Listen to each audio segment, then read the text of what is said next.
No, it happened completely by accident, even spontaneously. A story like from a romantic movie. The last few months at work had been difficult. The organization won several tenders, and with all the responsibilities had to meet tight deadlines. Friends, subscribe to our channel. It costs you nothing, and for us it's a huge motivation to make the best content. Thank you.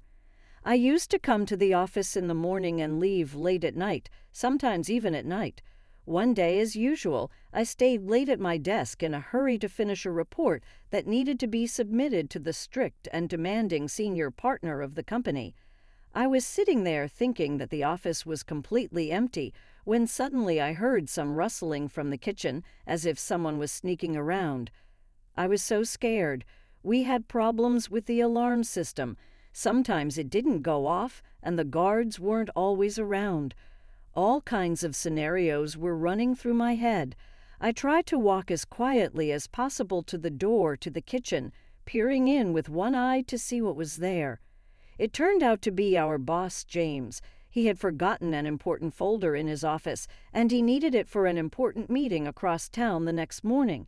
When he entered the office, he decided to check the refrigerator because he was hungry.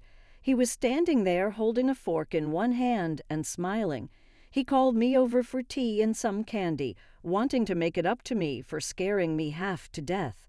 We started talking.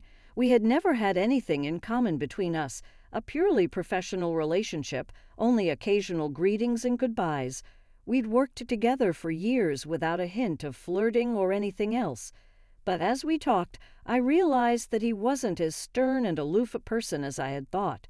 In fact, we were much closer in age than I thought, only 8 years apart, and we had so much in common, a shared love of nostalgia and a similar outlook on life.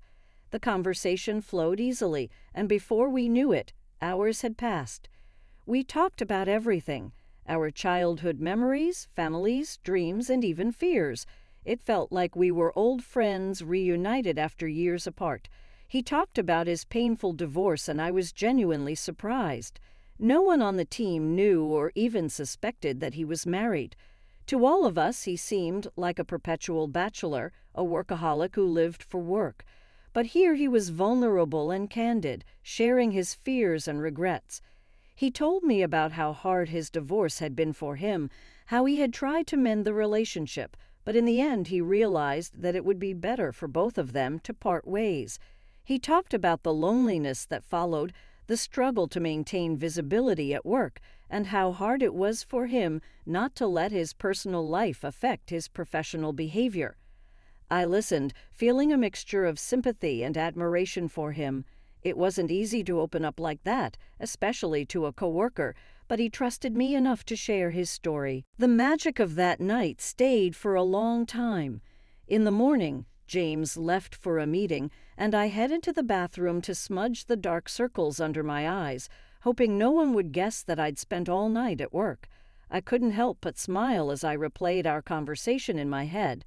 There was something about the way he looked at me, the way he spoke, that made me feel special. Like for that night, we were the only two people in the world. The next week went as usual, reports, paperwork, and more reports. James was hardly ever in the office. He was always in meetings or counseling clients. I didn't know what to think. On the one hand, there was nothing between us, just a heart-to-heart talk. But on the other hand, I felt like things had changed. I looked forward to seeing him, hoping for a moment to catch his eye or exchange a smile. I couldn't get him out of my head like a song put on repeat. 2 days later, James called me into his office. I assumed it was another assignment, since our department was working on an important project again. But instead, he wanted to have a real conversation. I'll admit my hands were shaking. I didn't know why, but I was overwhelmed with a mixture of panic and excitement. I was 90% sure the conversation would be about work, but in my mind I was already fantasizing about romance, a whirlwind relationship, a castle wedding, 3 kids, everything as it should be. My feminine intuition was right. He started talking about us. He said he couldn't stop thinking about our conversation that night in the kitchen and wanted to see what could happen between us, something more personal, something deeper. He admitted that he'd never felt so connected to someone else at work, that our conversation made him realize how much he was missing in his life.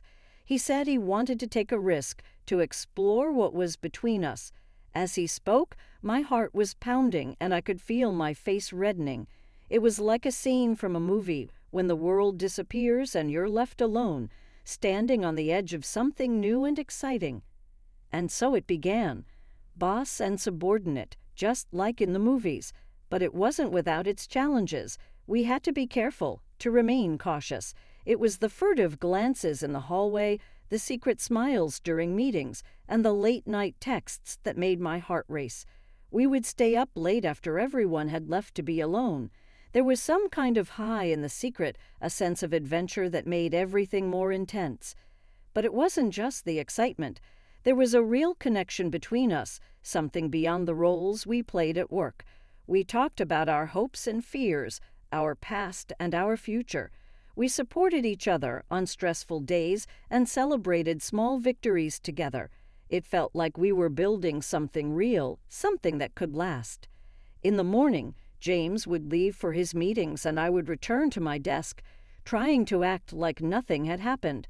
But I knew things had changed. I knew my life would never be the same again. And even though we had to keep our relationship a secret, even though there were moments of doubt and fear, I wouldn't trade it for anything.